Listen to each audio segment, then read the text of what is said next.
This is Edge of the Box, a podcast brought to you by WhoScored.com. Hello, welcome back to Edge of the Box, a podcast by WhoScored.com in association with BetVictor. I'm your host, Dan Bardell, joined by mere mortal Josh Wright from WhoScored and the award-winning Jonathan Wilson. Jonathan, an excellent week for you. Tell us about your award. Oh, it's tremendous. I had a lovely night on Monday. Picked up all three that I was vaguely involved with. Nice. So Newspaper of the Year with The Guardian, Podcast of the Year, remarkably not this one, but the Guardian's Football Weekly, and Writer of the Year for the third time. The famous treble. Yeah. Well, and also I was sat next to Barry Glendenning, who obviously was part of two of them, and then he won Radio Show, which I think I've been on 6 times in the last year. So like a little bit of that's mine as well, really. I've been on that show a couple of times.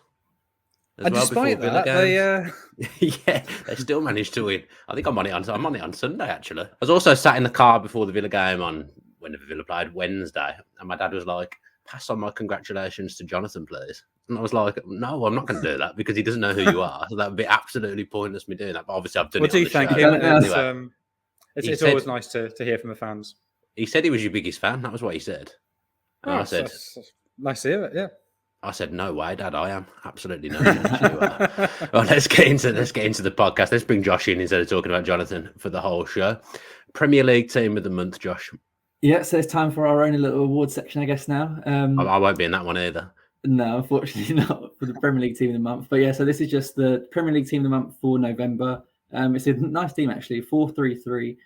Starting in goal, we have Alvaro Fernandez, who has replaced David Raya in goal at Brentford because of injury.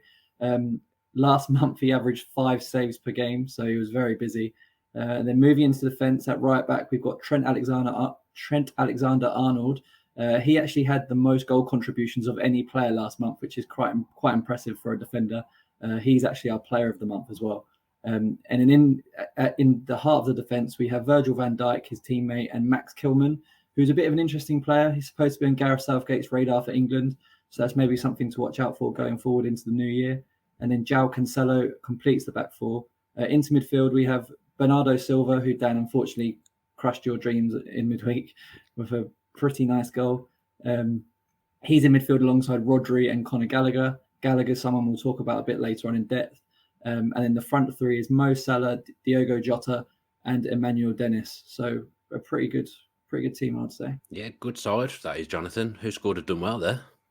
For once they have, yeah. Can't really argue with that. And good to see Kilman getting recognised. I think he has been really good this season. I mean, Wolves' defensive record is exceptional. There were 12 goals conceded, I think, in 14 games. So I think there's only City and Chelsea who conceded fewer. It's good. Well done. Yeah, Bernardo Silva as well. He did crush my dreams on Wednesday, but I've got to say he was an absolute joy to watch in the flesh. I know Salah will win Player of the Year, well, wasn't it? Yeah, it's good when I sit in the whole end, so it's good when the goal goes in and the home fans are clapping. That's a good goal. There was a lot of home fans clapping. But Bernardo Silva, Salah will get Player of the Year. But Bernardo Silva's been excellent all season. He obviously doesn't score the goals that Salah scores, but he's been unbelievable. He would be right up there so far. Yeah, and given there was, I think, a serious possibility he might leave in the summer, I think he was pretty unsettled. He felt he'd sort of fallen down the pecking order. And I guess seeing Grealish come in maybe heightened that. For him to be in that position now, whereas, as you say, I think he's probably been the best attacking midfielder in the league, is a remarkable turnaround. I think he's probably the first name on the team sheet as well, isn't he, Josh? Which is an incredible turnaround. Probably Cancelo's up there as well, but he will probably be one of Pep's first picks now for all the games. Yeah, and I think Pep sort of alluded to that, didn't he, after the game? He said that he is the best player in the Premier League. And he's sort of refound that form that he had from a couple of years ago. And as Jonathan said, it's bizarre to think that City were perhaps open to him leaving, or that Bernardo Silva wanted to leave, and to see his form now it's incredible, and it's great to watch, as you said. Why did Villa not try and do a swap deal? He probably wouldn't have come. Let's try these things. Let's be ambitious. Let's go to the first game then that we're going to preview this weekend, and I believe it is actually the first game of the entire weekend. It's West Ham versus Chelsea. Jonathan, it says here the big audition for Rice. Is that a bit disrespectful towards West Ham, or is that true? Yeah, I think it's pretty disrespectful to West Ham, but Clearly there is a tier of clubs above West Ham, and Rice is now playing well enough that you think it won't be too long before he's playing for one of them, whether that's Chelsea, whether it's Manchester United, whether it's somewhere else. But this is a game that's about West Ham stopping the rot. They haven't won in 3. I don't think it's anything to get too concerned about. But if they are going to finish in the top 4, particularly if United are now going to improve, then they need to arrest that run. Chelsea, I think their season midfield maybe are slightly more vulnerable than they have been. West Ham's bad run seems to have coincided with Ogbonna getting injured, doesn't it, Josh? Yeah, I think that's really disrupted the defensive organisation of the team, and I think that's probably going to make it even more important for Declan Rice to be on it this weekend. I think Rice obviously isn't heading into this game thinking about a potential move. His focus is all about Chelsea, but I think it's only natural for people like us, maybe those at Chelsea, just to keep an eye on him. Obviously, nowadays more goes into scouting than just watching one game against you sort of thing. But it is a position I think Chelsea are going to need to address in the summer. N'Golo Kante has been and is still one of the best midfielders in the world, but it's getting to the point now where I don't think Chelsea can really rely on him. In his first 3 Premier League seasons, he only missed 5 league games through injury for Chelsea, and he's already missed 6 this season. And since Thomas Tuchel's come in, Kante's only started 25 of his 52 games in charge. And he's entering his 30s now. And for someone that's a dynamic midfielder, I don't think that's sort of the trend that you want to see from your midfielder. And I think as we saw in midweek, Jorginho is only fit enough for the bench, didn't come on, and Kovacic is still unavailable. And Chelsea really struggled in midfield. Salman Huguez again had another shocker. He was hooked at halftime for the second time in both of his Premier League starts. He's been hooked at halftime. And I think that had his sort of performance had a bit of a knock-on effect on Loftus-Cheek, who didn't perform very well either. So, and I think what's interesting about Rice and Kante is when they first sort of burst onto the scene, they were simply seen as defensive midfielders. But I think as we've seen, Maurizio Sarri, I think it was, first recognised that Kante had the legs and the energy to be much more than that. And I think we've seen with Rice since the Euros, he sort of developed that side to his game as well. Both are averaging the same number of tackles per 90 and dribbles per 90. Rice is averaging much more interceptions than Kante. Kante's actually averaging less than 1 a game now, which is quite unusual for him. And I guess maybe that points to the fact that these muscle injuries that he's picking up are not allowing him to have that burst in short spaces as he covers more ground now. So yeah, I think it's definitely an interesting one. And I think with Rice, as I said, he's not going to think about a move, but I think there have been talks that he has rejected a couple of contract offers from West Ham. So I think it's only natural that sooner rather than later, big clubs will test the waters. But it's just, I think it's really Chelsea and Manchester United that are the only teams that can probably really afford him at the moment. And obviously he was at Chelsea when he was younger. Jonathan, do you reckon the guy that let Declan Rice go from Chelsea in the first place still works at the club? I mean, Chelsea got a habit of doing that, haven't they? Of letting players go who go on to do great things.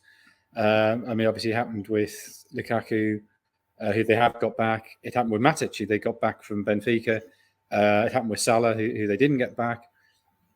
I don't know. I guess it's one of the dangers of running an academy in the way that Chelsea do. If you have 40, 50, 60 really, really highly talented young players, sometimes you will let really good ones go. And that's, in a sense, that's part of the model that I think one of the reasons or one of the ways Chelsea have been able to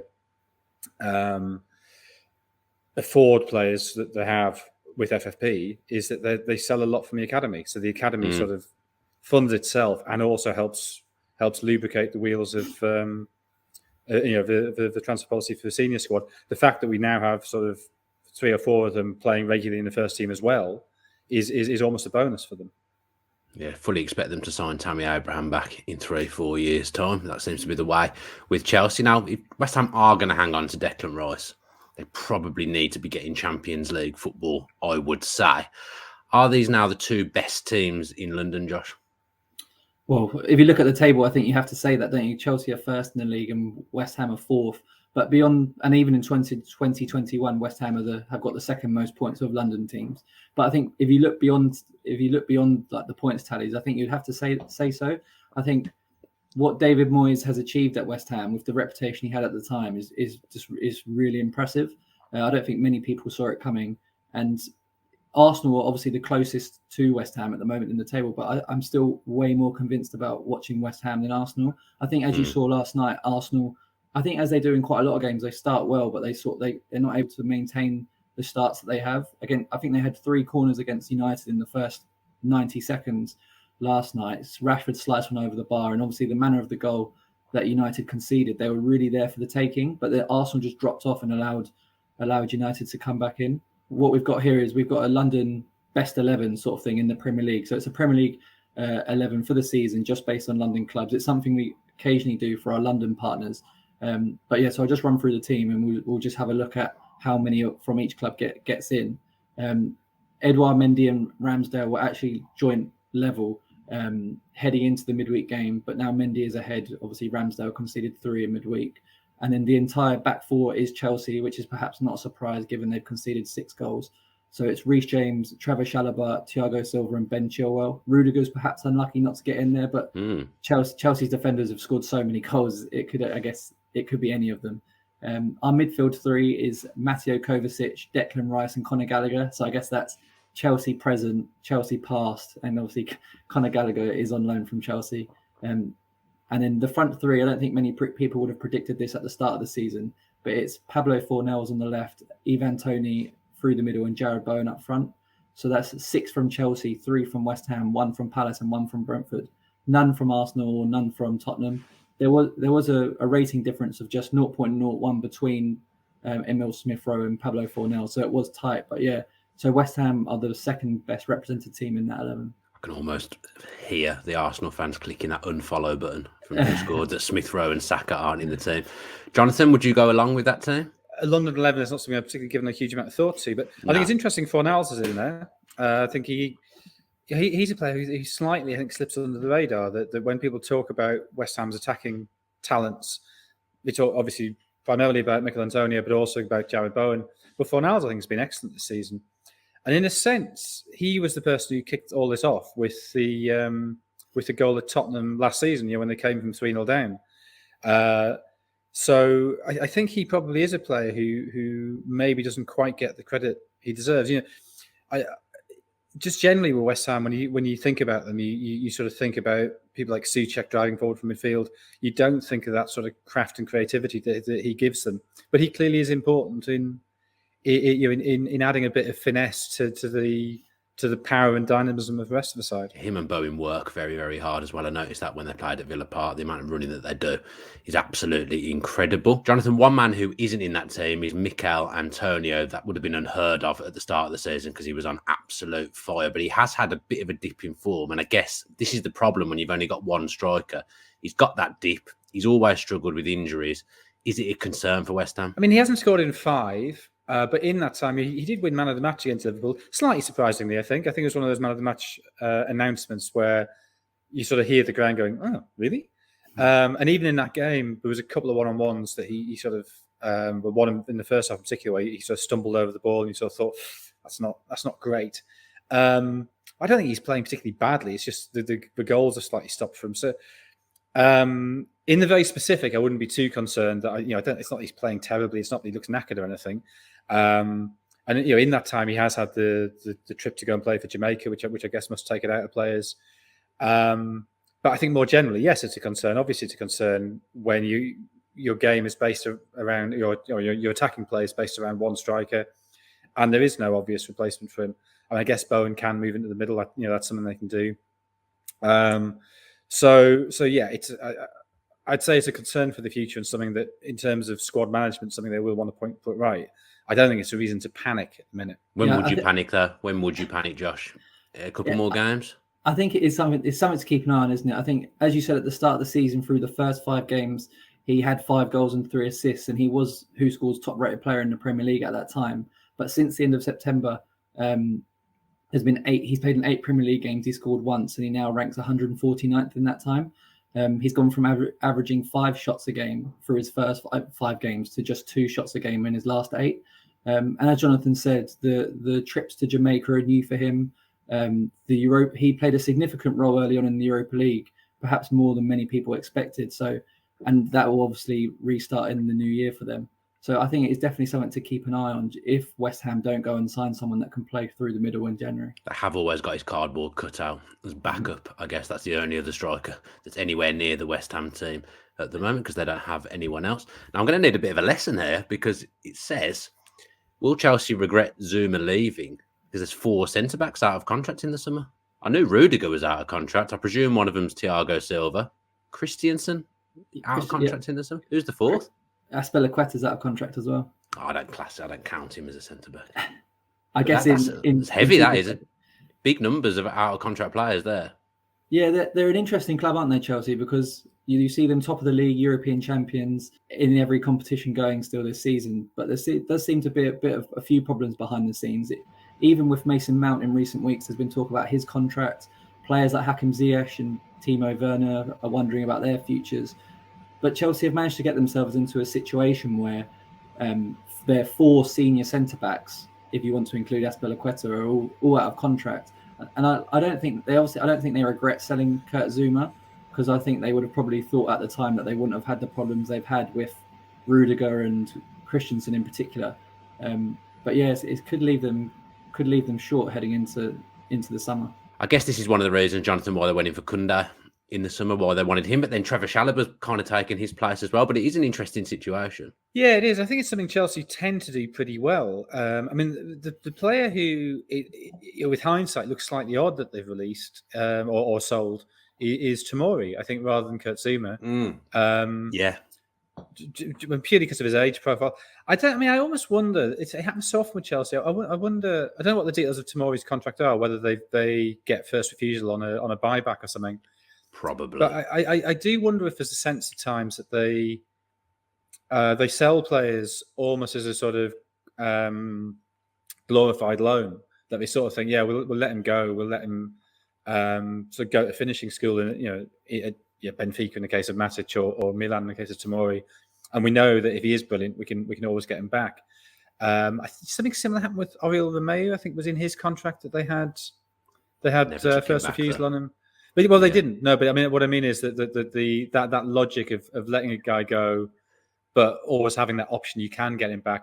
And to some extent, I mean, thinking of the Matic case, he cost them 30 million, but 30 million quid is sort of almost like, I don't know, the fees for a really expensive finishing school. Actually, isn't that bad a deal for somebody who came in and won them the title the first season he came back in. So. Maybe they I don't know. Maybe they can get Tomori back. Maybe they just didn't rate Tomori that highly. I don't know. But yeah, I think. I mean, I assume that people like Thiago Silva and Azpilicueta, if offered a contract, would accept it. I mean, certainly Thiago Silva, I can't, unless he's desperate to leave England or return to Brazil. I can't see why he wouldn't accept an extension. Equally, Azpilicueta, he's become such a sort of totemic figure at Chelsea. I can't imagine him being desperate to leave. I would assume that if there's a real sort of desire on Chelsea's part to keep him, that they can find a way of doing that. Yeah. So, I mean, Rudiger's the one. I think Rudiger's been exceptional this season. I know he only got his first goal was last weekend, but he's a threat in going forward as well as the aggression and all the defensive qualities he offers. So. He's the one I think they really would be reluctant to lose. The fact there's 4 out of contract, I suspect that's rectifiable pretty quickly. Rudiger knows that Real Madrid are kind of interested in him, doesn't he? And he knows that they can only really bring in free transfers. So I think he's sensing a pay rise opportunity. Perhaps. I mean, there's pay rise, sure, but would you really want to? Do you really think Real Madrid's are playing a high level of football now than Chelsea? I mean, I don't. He can go there and he probably has a better chance of winning the league than he does at Chelsea, just because there's less opposition, less competition, and maybe it's a bit less intense, and you can take it a little bit easier. But if he wants to win the Champions League, say, I mean, I guess he did it last season, but if he wants to keep winning it, I think Chelsea offer a far greater chance of doing that at the minute than Real Madrid. Yeah, I've just remembered that Chelsea have got the buyback on Livramento as well at Southampton, so it is a common theme. And yeah, I think that Tomori point is very, very valid. That's why he wins the awards. I think that is a bigger mistake than letting Zuma go. Josh, we've got a bet builder for this game. What is it? In this game, we've gone for, we think Lukaku's been building his minutes up to the point where he might start now, given Chelsea have struggled a bit in front of goal recently. West Ham are actually his favourite opponents in his career. He scored 11 goals against them. So yeah, we've gone for Lukaku to score, and then we followed that with Declan Rice to be carded. He's been booked more times than any other West Ham player this season, and maybe keen to put a stamp on a big game. And he's in that busy midfield area, so we can see that coming in. And that's been boosted to 12-1 by BetVictor, which is an industry best price at the time of recording. Let's have the predictions then. We'll start with you, Jonathan. 2-1 to Chelsea. Because they have, of the 6 goals they conceded this season, 3 have come in the last 4 games. So maybe they're not quite as defensively solid as they were. So that's why I think they might concede, but Chelsea to win 2-1. 2-1. Josh, who scored? We've gone for 2-0 to Chelsea. And I've gone for 3-1 to Chelsea. 2-1 up, tight game. West Ham pushing forward. Chelsea can nick another one late on. That's the plan for me in the predictions. Next game up on our agenda is Manchester United versus Crystal Palace. Jonathan, did you watch Manchester United last night? Michael Carrick, that's some managerial career. It really is, yeah. I mean, it's really interesting, I think, that he has chosen to leave. And I think done in a very dignified way as well. The fact that, he just suddenly tells people at the end of the game. I presume there's sort of a sense that he feels he bears some of the responsibility for what happened under Solskjaer, and he wants to go off and not be living in Tuchel's shadow and sort of being the sort of shadow behind the caretaker behind the interim. But yeah, 3 games, 2 wins and a draw away at Chelsea. That is exceptional. The difference between that Watford game and the way they played in those 3 games is enormous. Just the organisation, the level of fight, the fact there has been evidence of at least spasmodic pressing. I think he's been very good. Now, I think he's done his own career prospects the world of good in those 3 matches. Yeah, I think it was nice as well from Carrick in that as a player, he never sought the limelight. He always did his job quite quietly, but it was always effective. And I think he went out that way as a manager as well. He could have had that final goodbye from the Manchester United crowd, but he just surprised everyone with the announcement after the game. So it was, as Jonathan said, a very nice way to go out for him, I think. It's rare, Josh, as a Manchester United fan, that you get to come on a podcast and talk about a Manchester United win. So we'll let you do it. How did you find last night? Well, I wasn't too confident after the first 5 minutes. No, good resilience, actually, a couple of times for Manchester United. Yeah, and it was just, especially when the first goal went in and the manner of the goal, you thought, oh, here we go. The play, like as I said earlier, we should have been there for the taking, but luckily Arsenal dropped off and allowed us to sort of get back in the game. But I think there was some stuff there for Ralf Rangnick to be enthused about and some stuff to be concerned by. I guess what we're going to talk about, who like the winners and losers from his appointment at Manchester United, and I'm really hopeful that finally having like a proper coach will get the best from Fred. I think what we've seen from Fred in most Manchester United games is he does 1 or 2 really good things, and you think, oh, okay, he's quite a good player here, and then he follows that up with about 5 or 6 really bad things. It was quite typical that it was him that stood on De Gea's foot for the opener. But I think as we've seen in the last few weeks, he's been pushed a bit higher up. And he is capable of getting to the ball quickly. That is one of his strengths. And I think that his pressing forced the first goal against Villarreal. And he did it a couple of times against Arsenal. So I'm hoping that Rangnick can really get a hold of him and just improve his positioning a bit. So I think Fred should be someone that should really benefit from this appointment. Yeah, he was absolutely involved in everything good and bad last night, wasn't he, Jonathan? Yeah, that's sort of the way he is, isn't it? I mean, he seems a peculiarly accident-prone player, and that's if you'd said to somebody who hadn't seen the game but who'd watched a lot of United in the last sort of 18 months or so, a United player stood on David De Gea's foot, causing him to collapse in agony as the ball was lashed past him by Emile Smith-Rowe. Who was it? 99% of people would go, "Was it Fred?" Because he's just the kind of bloke that happens to. And you think of the last season, the red card he got, was that against PSG? Yeah. When he was just a walking red card, you could see it coming a mile off. And I mean, that in a sense is more damning of Solskjaer, the fact he didn't react to the fact he was on a yellow and clearly kind of about to collect a second. But then, to come back from that and lay on 1 goal, win the penalty, you've got to give him great credit for not going into the shell. Yeah, there's this thing that Brian Clough always used to talk about of moral courage. Players who don't hide when things go wrong for them, but keep coming back, and they aren't worried if they make a mistake. And Fred absolutely has that. Whatever other doubts you may have about him, and I think Josh's point that he may be a player who needs more specific coaching in the way that we've talked about Jadon Sancho, being somebody who's very used to having a very directed way of playing, slightly struggling in a system where he has to improvise himself.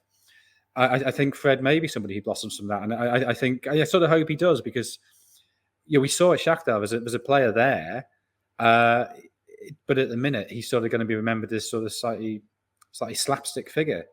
And I wonder as well, and this shouldn't be the case, but I wonder if sort of people's perceptions of him is slightly coloured by memories of Fred, the centre forward from the 2014 World Cup.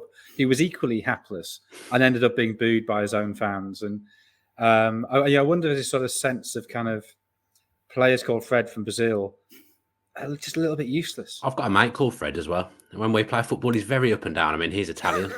He's very up and down as well. He'll do something brilliant 1 minute, and then he'll go through on goal and lash it over the fence. It must be something about the name, Fred. There's something funny going on there. Let's do some more research. Let's see how many bad Freds we can find. Let's all pick a winner and a loser then. Josh, are you going to go with Fred? Fred's your winner under Ralf. Fred's my winner, and not so much my loser, but I'm concerned about the time that Rangnick actually has. December's probably the worst month for a new manager to come in who's going to completely transform how a team plays. But something has to give with Ronaldo. He's at the age of 36. He's not going to start pressing. So does Rangnick compromise in his principles? I don't think so, but something's going to have to give there. So in some ways, I'm going to pick Ronaldo as my loser.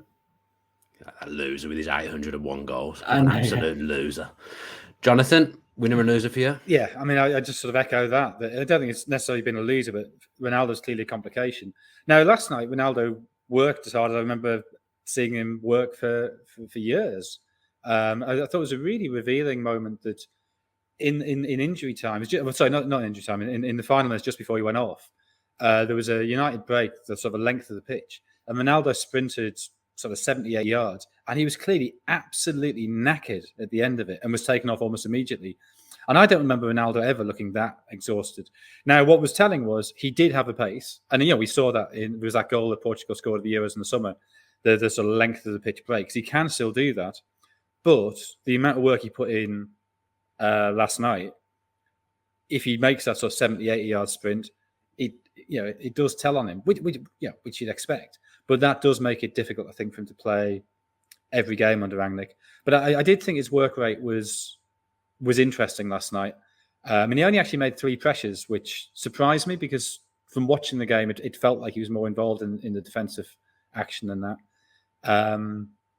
And so whether that was, I don't know, him sort of signalling to Rangnick that he is prepared to put that work in, I don't know. And whether he can do that consistently, we'll find out. But yeah, Ronaldo's a complication, and I think Fred is the player who really could come on under Rangnick. Jonathan has mellowed with his award winner. That's the nicest stuff I've ever heard you say about Cristiano Ronaldo.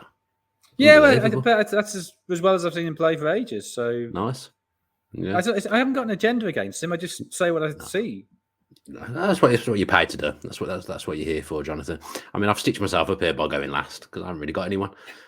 Surely the winner. Surely Van der Beek. Van der Beek must be getting more minutes than he's had before. He must be a winner, even if he only comes on for 20 minutes a game. That's still more minutes than he's been getting previously. And Sancho as well, I think, should benefit from it. Yeah, he kind of just feels right, Sancho under Rangnick, doesn't it? Well, because his best football came under that structured German model. Yeah. So this will be a structured German model. That should work. I want to pick a different loser to Ronaldo, but I can't think of one. I think it'll be interesting to see what happens with Rashford because I still don't think he looks particularly fit.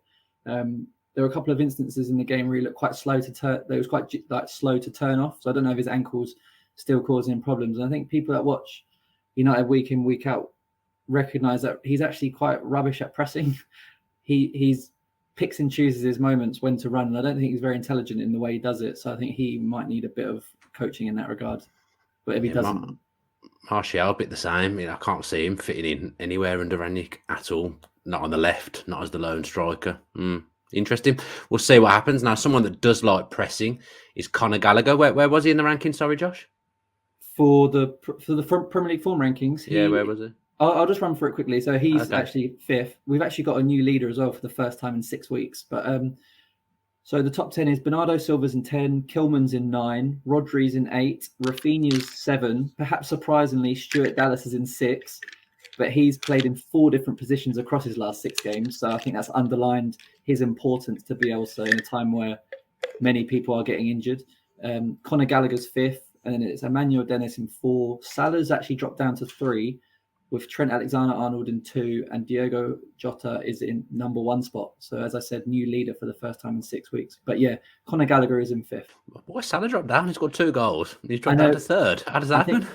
It's not anything against it like him or anything like that. It's just that the ratings of others have just improved much more. So Trent Alexander-Arnold, as I said, he was our player of the month in November, and Jota has really banging the goals in as well recently. Bernardo Silva in 10th. I'm not sure I can have that. Unbelievable player. I know I've used the word unbelievable about 15 times in this podcast, so I do apologise to people watching if they are counting how many times I've used that word. But yeah, Bernardo Silva, he should be higher. Absolutely should be higher. Jonathan, do you like Conor Gallagher? Are you impressed with him so far this season? Yeah, really impressed. The only slight doubt, and it's not really anything to do with him, it's just he does strike me as being one of those players who he's neither a defensive midfielder nor an attacking midfielder. He's somewhere in between. And modern football, I think, can struggle to accommodate that type of player. But I mean, he's been Palace's best player. You know, he's incredibly energetic, incredibly dynamic, good on the ball. Yeah, well, I mean, what else do you want? He's. I mean, I assume Chelsea will happily take him back next season, and maybe, given the make of their squad, they'll try and make him one of those sitting midfielders. Yeah, he could have Saul's place next season, couldn't he, Josh? Yeah. Definitely, I don't think we'll be seeing him much more. Perhaps probably not even until January either. But I watched the Leeds Palace game in midweek, and it was a pretty poor game, to be honest. But it's so easy to be drawn into Gallagher's tenacity. It's infectious. He is so aggressive in the way that there he is looking out the window. What's going on out there, Josh? In mid-sentence, you can't be looking out the window. Nothing's going on this time. I was thinking for the word, but okay. No, I won't look at there anymore. But yeah, so his tenacity is just it's infectious, and I think Martin mentioned it right at the start of the season that he's sort of been shaped by the loan spells that he had. So he was at Charlton to start with, where he was more of a goal scorer. Then he showed his creativity in a passing Swansea team, and then he had to be ultra defensive at West Brom, and now we're sort of seeing all of those blend into one at Palace.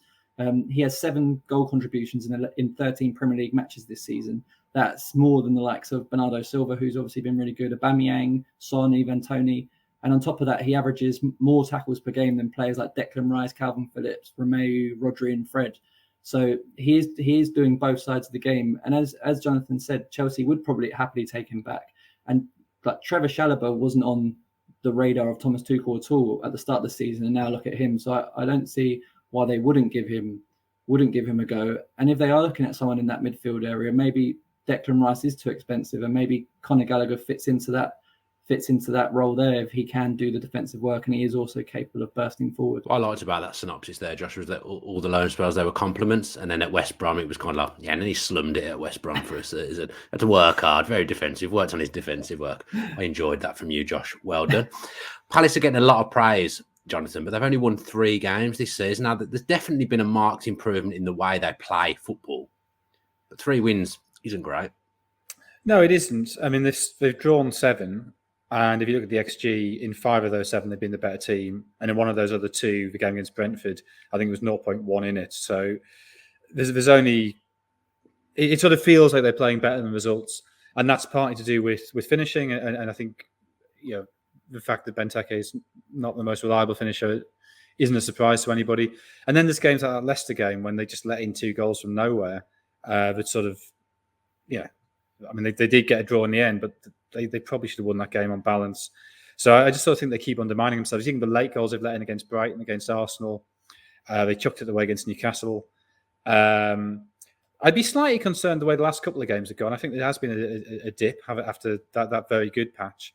But fundamentally, they're getting the praise because people are seeing how they're playing, not only looking at the results. Yeah, my Benteke shrine behind me is very sad with the comments that you just made. That Jonathan got his boots and his shirt.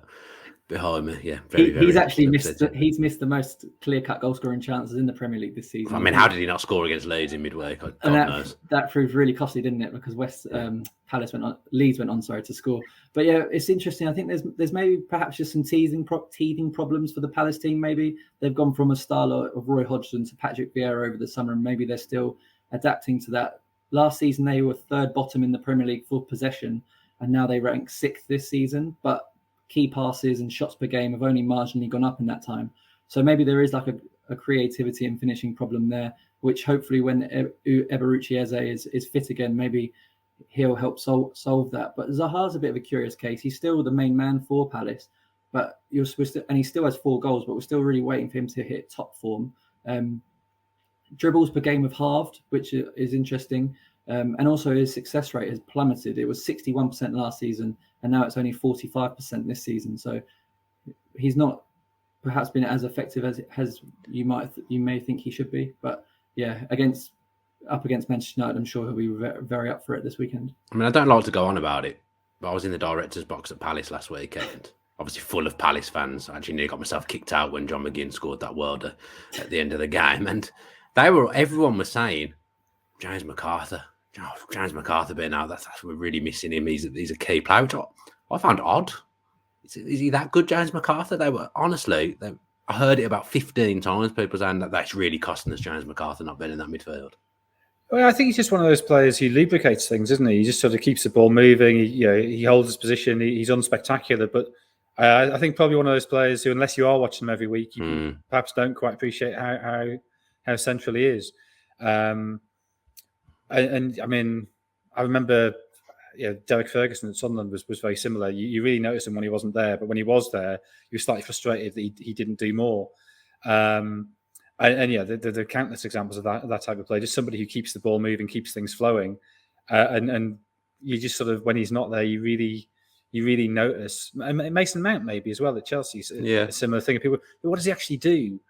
Well, what he does is he lets everybody else play, and his positional sense is really good, and that stops the opposition playing. And he always gives an angle for a pass, which even if he doesn't receive the ball, he's creating space for somebody else. So, yeah, I'm not sure I'd necessarily have said that myself, but I can understand other people who watch Palace more intently and more regularly saying that. It's a bit like when Martin's not on the podcast, except for nobody's noticed, and it's made absolutely no difference at all. Josh, let's have your prediction then. We've gone for new manager bounce. Not that perhaps they're in that bad form anymore, but Manchester United have conceded in 15 straight games at Old Trafford, so we're going for a 2-1 win in Rangnick's first game. Jonathan? 2-0. Although Palace haven't actually lost at Old Trafford since 2017. Yeah, they won there last season, didn't they, on the first day? Last 2 seasons they've won there, Yeah. I've gone for 1-1. I don't know whether I'm just been a bit cocky because I've had a really good week on the predictions, which we'll come on to in a bit. But I just thought, just go for a 1-1. Yeah, I can see Palace getting something. Won't be the great start that Rangnick needs, or doesn't need it, the start he wants. Let's catch up now with Crystal Palace fan and BetVictor rep Sam Boswell to talk about the title race. Sam, welcome. This is looking like one of the most exciting title races in Premier League history. I really, really hope it stays that way, and it is a 3-horse race coming into the end of the season. But where's the money going at the moment? Yeah, I think you're right. It's really nice to have 3 genuine contenders, and on paper they're miles clear of the rest, aren't they? But at least we've got 3 teams, not just 2 or a runaway leader. And Man City, their pedigree's clear for everyone to see. 8-11 favourites with ourselves. Part of City's price factor, if you like, is the fact that they have such a strong depth of squad. I would say the strongest in comparison to the other 2. I think Liverpool would be the outsiders of 3 when it came to squad depth. Brilliant first 11, but you would be concerned, and we'll come on to touch on why in a minute. Chelsea next in at 11-4, obviously under Thomas Tuchel. They've been absolutely fantastic. Really look like he's got a solid unit there that can grind results. The result against Watford the other night probably didn't play their best football. At times looked a little bit like they were clinging on, but you never really felt like they were going to concede a second goal. 11-4 ourselves. Now Liverpool, the outsiders of 3, which, having watched the 3 games this midweek game week gone past, it's pretty surprising given how they demolished Everton. Maybe it says more about Everton than it does about Liverpool, but they're 100-30. But obviously coming up, we have got the African Cup of Nations. And I think Liverpool on paper are going to be most hurt by this. Salah and Mane disappearing off that key time in the season. The fixtures as well obviously become thick and fast through December. We've got these midweek game weeks. We've got the Christmas schedule. And I think that really is playing into both punter and bookmaker expectations. I think City squad depth is probably the reason they're going to cut through it, which is amazing when you think they don't actually seem to have a Harry Kane-like figure, which be interesting to see if January they do look to try and move to strengthen with a goal scorer. But hey, it's working at the moment for them. 8-11 favourites. So West Ham Chelsea, yeah, really, really interesting game. Just checking out now, we've got our new player stat total markets already priced up there. Really interesting. Ronaldo scored an absolutely insane total, as you can imagine, midweek. Just to remind you, it's 25 points for a goal, 15 for an assist, and 5 points for a shot. So, for example, we've got the likes of Declan Rice priced up. If you think he's going to have a game and score a goal or anything like that, you can get a really nice total on over 20 points to 39 points to 17-2. If you think he's going to pop up with a goal, a couple of assists or a couple of shots even will certainly help him there. Reece James as well priced up in there. All the different players you can imagine. Really exciting games coming thick and fast. Will the Hammers manage to get the better of Chelsea? We shall see. Just to mention as well, we've boosted Chelsea to win, both teams to score 31-10. Lovely stuff. Thanks as always for chatting with me, Sam, and I look forward to seeing you again next week. Everybody continue to gamble responsibly, and we look forward to another great game week. Time now for the Just a Minute section. And Josh, there has been a barnstorming performance in the predictions last week. Talk us through it, please. You have had a great week. You had 4 correct scores in midweek, and you racked up 16 points in total. So just like Manchester City in 17-18, you've smashed the 100-point mark. WhoScored got 10 points, and Jonathan got 7. So in terms of the overall leaderboard now, Dan, you're on 106 points with a healthy 10-point lead over WhoScored on 96, and Jonathan's on 93. So pushing ahead into the festive period. Yeah, let's cross to Jonathan for an opinion on that. Yeah, I mean, I think there was 4 games I was within 1 goal of getting it absolutely correct. That extra Liverpool goal against Everton, that cost me 2 points. Huge. Watford getting that goal against Chelsea cost me 2 points. So it's long way to go, and I'm not disappointed where we're playing, and we will, if we keep playing like this, we will get the results. Is that a record? That's a record total, isn't it? That's 16 points. No one's got that, surely. I think this is the second time you've had 4 correct scores in one game week. So is it? Yeah, in game week 3, I think you got 4 correct scores as well. But yeah, 16 points is, I believe, is a record. Yeah, game week 3 was a very long time ago. I've done a lot wrong since then, but excellent to have that week. Let's do the Just a Minute section then. Josh, you're up first, I think. Liverpool. Okay, yeah. So while Wolves have certainly impressed under Bruno Lage this season, they're yet to find a solution for their shortcomings in front of goal. Just 12 goals scored in 14 league matches is the 3rd lowest return in the Premier League this season, and they have only netted once across their last 4. Daniel Podence should be back from COVID, but Adama Traore is expected to keep his place in the team. Wolves have now lost Marcel to COVID, but they are boosted by Ruben Neves' availability after suspension. Liverpool will be high on confidence after yet another big win on the road, this time battering local rivals Everton 4-1. Liverpool have now scored more goals away from home in the Premier League this season than Manchester United have in total. Mohamed Salah would still be the Premier League joint top goal scorer this season if you just counted his goals away from home. Changes are natural at this point in the schedule, but Jurgen Klopp may actually resist rotating heavily with their dead rubber Champions League game round the corner. Joe Gomez and Naby Keita are back in training, but perhaps with a view to featuring against Milan and Wolves this weekend. Liverpool look irresistible at the moment, and have won their last 5 away to Wolves in the Premier League. So we're going for a 2-0 Liverpool win. 2-0 Liverpool. Yeah, I feel like Klopp's going to run Mane and Salah into the ground before AFCON as well. He's not going to rest them with that coming up. Your prediction, Jonathan? 2-1 to Liverpool. Yep, same here. I've gone for 2-1 as well. Jonathan, Newcastle versus I forgot to do the derbies. That was the Paul Ince derby, Wolves Liverpool. Let's do Newcastle v Burnley now. And I wish I'd not brought that up because I don't have one. Jeff Hendrick. Jeff Hendrick. Nice work, Jonathan. Newcastle Burnley for you. There's a lot of negativity after Newcastle's draw against Norwich midweek. Understandably, in some respects, if you've got Norwich and Burnley at home in the space of a week and you haven't won, they're 2 games you'd be targeting. I think given the way that Norwich game went, though, the fact that they were down to 10 men so early, to get a draw out of it ends up being probably quite a good result, even if, having taken the lead, they're perhaps a little bit disappointed that they didn't hold on. And although I don't think they're by any means down already, were they to lose to Burnley, there'd only be one team within 6 points of them. They've got a worse goal difference than all those teams by a significant margin. And Burnley would have a game in hand. So I think this is a game which they absolutely can't lose. They're without Clark, Ritchie and Lascelles suspended. Burnley don't have Tarkowski. Westwood suspended as well. Bardsley, Stevens and Barnes all out. Last season, Newcastle won both games against Burnley. Burnley unbeaten in 5, only 1-1 in that time. Surely Newcastle will get the first win of the season, though, here. So I'm going to go 2-1 to Newcastle. We've gone for 1-0 in that game.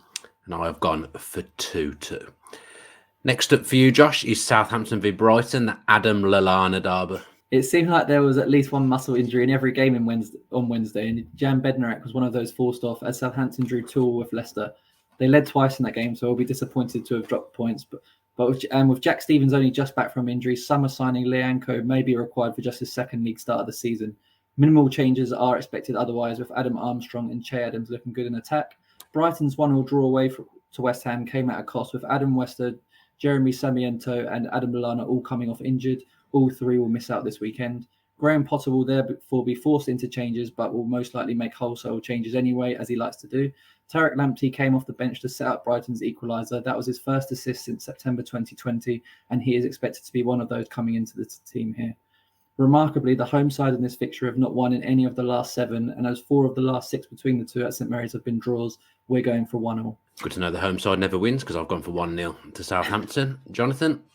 1-0 to Brighton. 1-0 to Brighton. Interesting. I think we've got a Saturday 3 p.m. treble, Josh, haven't we? So I'll let each of us go through our picks. And Dan, I've got a surprise for you. Your initial request was rebuffed by Martin. It was, as always. But a bit of Christmas cheer got into him. He's let you have it. Has so he? So I'll let you. You can start. I'll let you go. I don't want it. I don't want. I've gone for Callum Wilson to score, but I specifically, when Martin said we needed to play it safe this week, I specifically said Callum Wilson to score the first goal of the game. So that's my leg. But there is reasons that as well, as I'm sure you know. He scored. I'll do my research. He scored in 5 league games this season, and on 4 of those occasions, it's been the first goal in the game. So exactly. But yeah, you knew that, didn't you? Yeah. Jonathan, your tip was Liverpool to beat Wolves, but under 3.5 goals in the game. So Liverpool are free scoring, obviously, but there's only been 1 goal in total in Wolves' last 3 games. Only Norwich have scored fewer than them. Only Chelsea, Manchester City have conceded fewer. So Wolves keep things tight. But in what I'm calling the Emlyn Hughes derby, I'm saying Liverpool to win under 3.5 goals in the game. Nice. And WhoScored have chucked in Southampton and Brighton, both teams to score. That's played out in the last 4 meetings between the two at St Mary's. And BetVictor have boosted that to 20-1. So that's the Saturday 3 p.m. treble, 20-1. Jonathan, your next game is Watford against Man City, and I'm going to need some help again. Not David James? Leaping up. David James. Tell you what, I reckon you're writing these down. Making me look a mug. They're literally nothing better to do. Yeah, making me look silly, which is easily done. Go on, then. City have won 6 in a row in all competitions since that defeat to Palace. So I think that was just a little wobble, a little blip, rather than anything more serious. Last 3 wins have all been 2-1, which I think suggests, in part, their problems in turning domination into goals. I've had a lot of injury problems recently. Grealish obviously is back. De Bruyne is still out, and Torres still out. And there's doubts over Gundogan, Walker, and Stones. Watford, as we alluded to earlier, are massively unpredictable. 6 points of 6 games under Ranieri. No clean sheet yet. A couple of those games they looked all right defensively. Some games they get battered. Some games they score 5. Some games they score 4.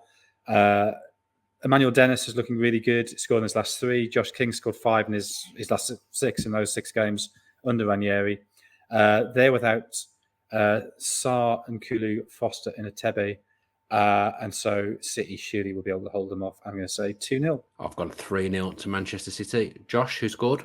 We've gone for 4-1 Manchester City. 4-1, that's a niche prediction. Bit hard to predict Watford at the moment, aren't they? It seem to yo-yo from the one extreme to the other, but yeah, Man City to absolutely batter them.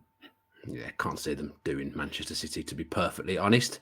Next up, for you, Josh, this time, it's Tottenham v Norwich, and it's another Rule Fox derby, the second game we're running. We've got the Rule Fox derby. There is not much to report on the injury front for Tottenham, who are expected to be without Argentinian duo Giovanni Lo Celso and Christian Romero once again. Steven Bergwijn is reportedly being considered by Antonio Conte as an understudy to Harry Kane rather than Son, so that is perhaps something to watch out for over the festive period. The team appears to be picking itself at the moment, but Conte must be counting down the days to get his teeth stuck into the January transfer market. Norwich weren't particularly inspiring against a Newcastle side that played with 10 men for 80 minutes, but Timu Pukki bailed them out with a terrific effort late on. Unbeaten in 4, this is Norwich's best spell in the Premier League since 2013. A check will be made on Todd Cantwell, who was out with a COVID-related issue in midweek, but he wouldn't start here anyway after such a disrupted season. Matthias Norman's prolonged absence is perhaps a bigger blow for Dean Smith after his bright start from midfield. Harry Kane has had a forgettable loan spell at Norwich nearly a decade ago, but he has 5 goals in 3 previous encounters with the Canaries. And while Tottenham are not near where Conte wants them to be, there were signs of encouragement against Brentford, and we are backing a second successive 2-0 win for them. I have gone for 2-0 as well. Jonathan? Yeah, snap, 2-0 Tottenham. Worth saying as well, Billy Gilmour playing in that game as ever for Norwich. Leeds v Brentford, only one place I can go there really, the Pontus Jansson derby, Jonathan. Yeah, Leeds, sort of almost without people noticing, I think have been playing quite well recently. They've taken 8 points from the last 5 games and now only 1 point behind Brentford, who, after that great start, have perhaps walked into reality. Only 4 points from the last 7 games. Haven't played badly at all in that time, but have struggled, I think, with injuries, have struggled to score goals. Goals have also been a problem for Leeds. They've only scored 2 or more on 2 occasions this season. But it does feel with Leeds that the whole issue is about injuries. Still no Koch, still no Bamford. Ayling's still a doubt, although he is back in training. And Struijk is also potentially on the verge of coming back.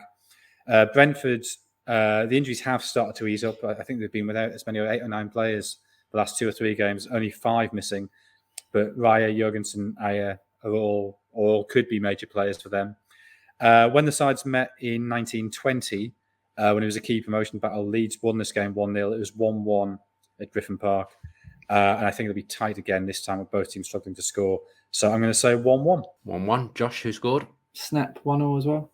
And I've gone for 2-0 to Leeds. I think I've predicted Leeds to win the last 4 or 5 weeks in a row. I seem to be liking Leeds at the moment. Josh, your final game in the Just a Minute section is Villa versus Leicester, which for some reason I've got in front of me. I don't know why. Julian Joachim. It's the Julian Joachim derby. Did Danny Drinkwater play for Villa at one point? He did. Well, barely. Forgettable loan spell. He's the only player I've ever seen sweating after 2 minutes of a game, like dripping with sweat. Awful. Steven Gerrard suffered his first defeat as Aston Villa manager, but was pleased with the responses players showed after going 2-0 down to Manchester City in the first half. The 2-1 defeat did come at a cost, however, with Leon Bailey now out with a reoccurrence of his old thigh injury. Matt Targett was also forced off, and Jacob Ramsey is being assessed after accumulating a few injuries in recent weeks. Gerrard was impressed with the contributions of Morgan Sanson and Carney Chukwuemeka, who even had a chance to equalise at the end, but the midfield is likely to remain unchanged here. Minimal changes are expected in general, though the left side of the team could be a completely new look with Ashley Young and Anwar El Ghazi. It's now no clean sheet in 13 Premier League matches for Leicester after they were forced to twice come from behind to draw 2-2 with Southampton in midweek. James Maddison's return to form continued. He has 6 goal involvements in his last 3 and the WhoScored man of the match in each game. Samari was replaced at half-time in the draw with Saints and may drop out of the team here, but Brendan Rodgers is not expecting to have any of his injured players back this weekend. Gerrard tested himself against Pep Guardiola in midweek and now comes up against the manager who sort of ended his Liverpool career. Both Gerrard and Rodgers used the Scottish Premiership as a springboard for big jobs in the Premier League and honours maybe even between the two here. Both teams have scored in each of the last 6 meetings between the two sides at Villa Park, and as Leicester have already drawn 3 matches 2-2 this season, we're going for a repeat of that here. So 2-2 is the WhoScored prediction. I've gone for 2-1, but remember that Jamie Vardy just has to walk out of Villa Park and the ball's in the back of the net, so that could be a problem. Jonathan? 2-1 Villa. 2-1 Villa. Very nice. We got another bet for this game, as it's the only televised game on Sunday, bizarre. Why is that? I don't know why none of the 2 p.m. games have been picked up. It's a bit strange. But yeah, it's the only televised game. So we've gone for, similar to the Chelsea-West Ham game, we've gone for a goal scorer and a card to be shown. So we've got Ollie Watkins to score and Douglas Luiz to be carded. That's been boosted to 10-1. Watkins has obviously scored in 2 of Gerrard's first 3 league games, both of which came at Villa Park, and 3 of his 4 league games this season have all been at home. Luiz obviously loves a tackle and a booking, He was actually booked home and away against Leicester last season and has been carded in 3 of the last 4 meetings between the two sides. So that's Watkins to score and Douglas Luiz to be carded, boosted to 10-1. Douglas Luiz, incidentally, was my man of the match on Wednesday night for Villa. Last game, then, it's for you, Jonathan. It's Everton v Arsenal. It's the Kevin Campbell derby. Everybody got very excited by that run of 8 games unbeaten from Arsenal. But if you look back at it, there was a lot of sort of soft fixtures in there. That they beat Tottenham, but they beat Villa, but both when they were at low ebb. They were pretty lucky to get away with it against Brighton and against Palace. And I think there's been a sort of a resetting of expectations after those defeats to Liverpool and United. And they had United there for the taking, and then couldn't finish them off. And I think that's a real sense of a lack of ruthlessness, a lack of hardness in that squad, which has been a problem at Arsenal for ages. Everton, though, on a terrible run, 8 games without a win. They took 14 points in the first 7 games of the season. They've taken 1 in the 7 since. Now, largely that's injury-induced. No Calvert-Lewin, no Mina, who I think has actually been almost a bigger loss than Calvert-Lewin. No Davis, no Gomez. Salomon Rondon, not that he's been particularly good this season, now has a hamstring problem. Xhaka's out for Arsenal. Saka's a doubt. Everton won both these games last season, but I think Arsenal should win this one. I'm going to say 2-1 Arsenal. 2-0 to Arsenal. We've gone really not convinced by Arsenal, but I guess if they can just pick off the teams that they should beat, then I guess and they should be there or thereabouts at the end of the season for the top 4. But obviously Everton are just in a terrible place at the moment. So yeah, 2-0 to Arsenal. I've gone for 1-1. I'm getting a bit cocky, I think, with my differential predictions this week after that great week. But yeah, 1-1, not based on very much at all. That does us for this week's show. Only giving it the big preview for the 2 games. But yeah, we've gone through every single Premier League game, as we always do. If you are enjoying the podcast and you're not subscribed with your post notifications on, then if you could do that and tell all your friends and family to do it as well, that would really help our podcast. We will be back next week in the usual slot on Thursday. No midweek games next week. So thanks to Josh, thanks to Jonathan. And what do we do at the end of the podcast, Jonathan? We advise people, and we hope that people should stay safe. That is exactly what we do. Have a great weekend.